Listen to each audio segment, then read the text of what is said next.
Welcome to tasks. This is the best way to herd the cats that you are taking on your epic trip. So in this case, we don't have any tasks, so we're going to have to get started from scratch. We're going to make a new one. We're going to walk you through all the different kinds of tasks you can make.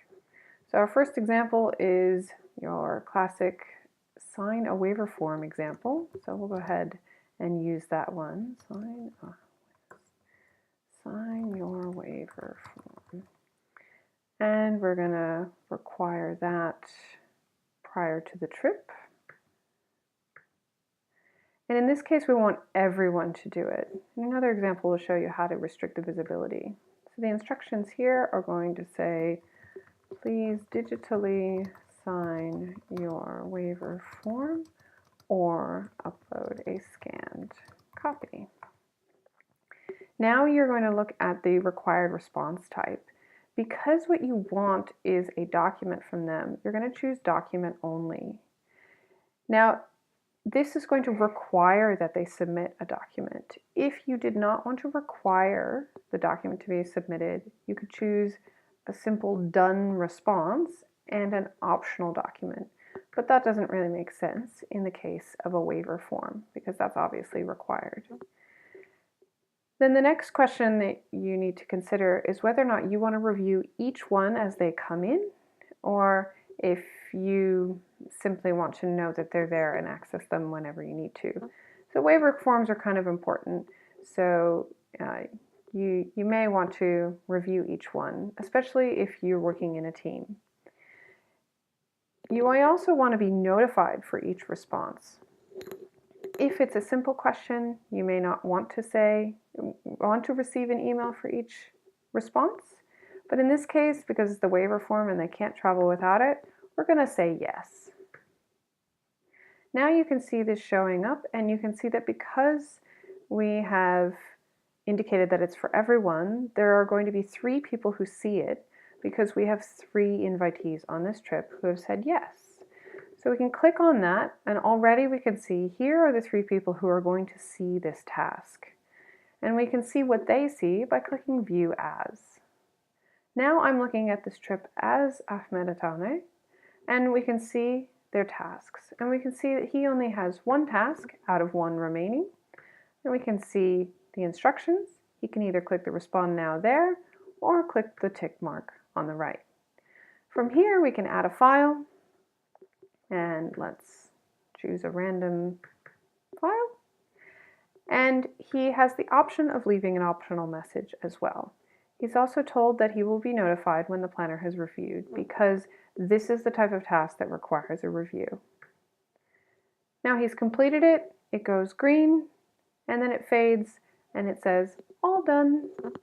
So he knows that he doesn't have any more tasks to complete. Now if we go back to our tasks, we need a few more things from our travelers. So we're going to make another one. This time we actually want to know, when are you arriving? Very important question. And we're going to ask for that by the 7th. And in this case, we actually only want to ask Ahmed. Everyone else, we don't really care. Please provide your date and time when your flight is landing. Now in this case, we can simply ask for a date, time, answer. When does your flight land is the example there. And we can actually ask them to also upload their itinerary at the same time. In that case, we would say, please also upload your itinerary with your flight information. And then we can require our review, so that we make sure that we book the airport transfer for that, and receive an email with each response. Now that's a really important one because we're going to book Ahmed's transfer, but for everyone else we're just going to say, when are you arriving? And we need to know by the 30th, and we're going to show everyone except for Ahmed because we've given him a different task. So for these people, we're just going to ask please provide your estimated time of arrival at the hotel, because we're not going to book the airport transfer for them. So in this case, we're just going to ask them for a date and time. If you don't care about the time, you can actually just select the date option. So in this case, maybe we don't actually care about their time. Let's just ask for their date. We don't want a document in this case, we don't want to review it, and we don't want to know when they respond. We'll just go back and look at it all in one set prior to the event. So now you can see the difference between the ones that require review. So here you have something that is pending review, and you can see, if we expand all of them, this shows to everyone except for Ahmed, and this one shows only to Ahmed. And you'll notice that this does require a review, just like this one requires a review, but this one says pending review and this one does not. That is because someone has responded already. So Ahmed has responded to this task, which means it requires review. So this helps you manage your tasks as the planner, knowing that there's information that you need to handle.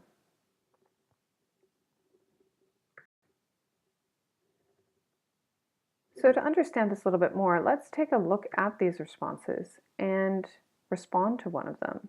So as you can see, Ahmed has responded, but we're still waiting on responses from Jen and Moody.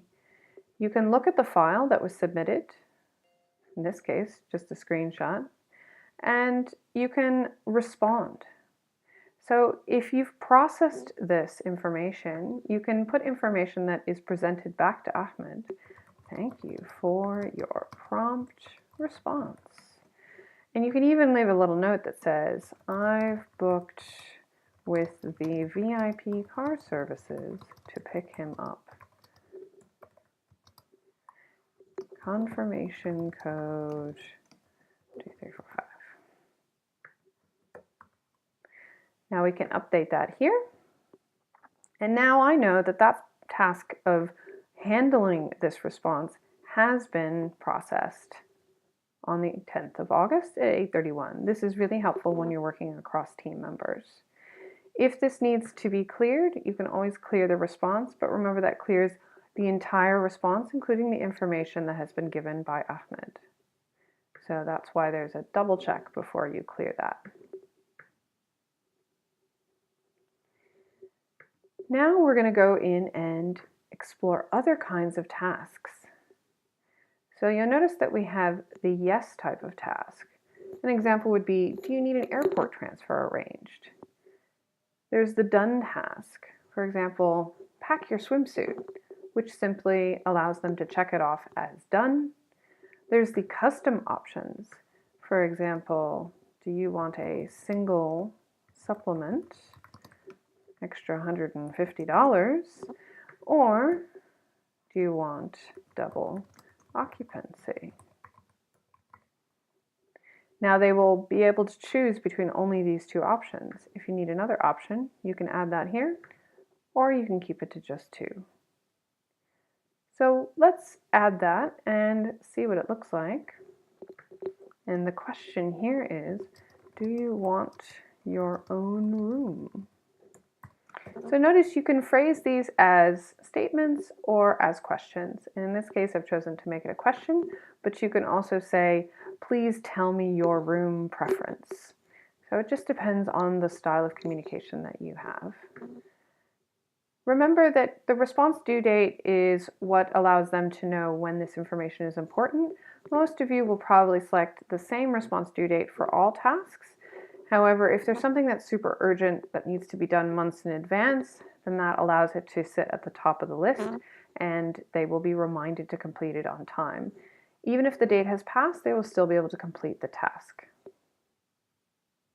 We're going to add this. And now we're going to take a look at the responses. Obviously, no one's responded yet. We're going to look at it as Jen. And we're going to see she has a lot of questions to answer. And so we're going to respond to the one that I just looked at. Do you want your own room? And I'm going to say single supplement, yes. And now that will fade off into the completed list, and there's only 2 remaining. Now if I go back and reload this as a planner, I will see that the response has been given and that she wants a single supplement. Now you notice that there's no tick mark next to this. That's because I have requested that this is not something that requires me to review. So if you did want to review the single supplement responses so that you can make a different booking, then you might want to change this from this type, which doesn't require review, to the type that does require review. So that's your introduction to tasks. There are a number of different types, and I encourage you to try them out and see which ones work for you.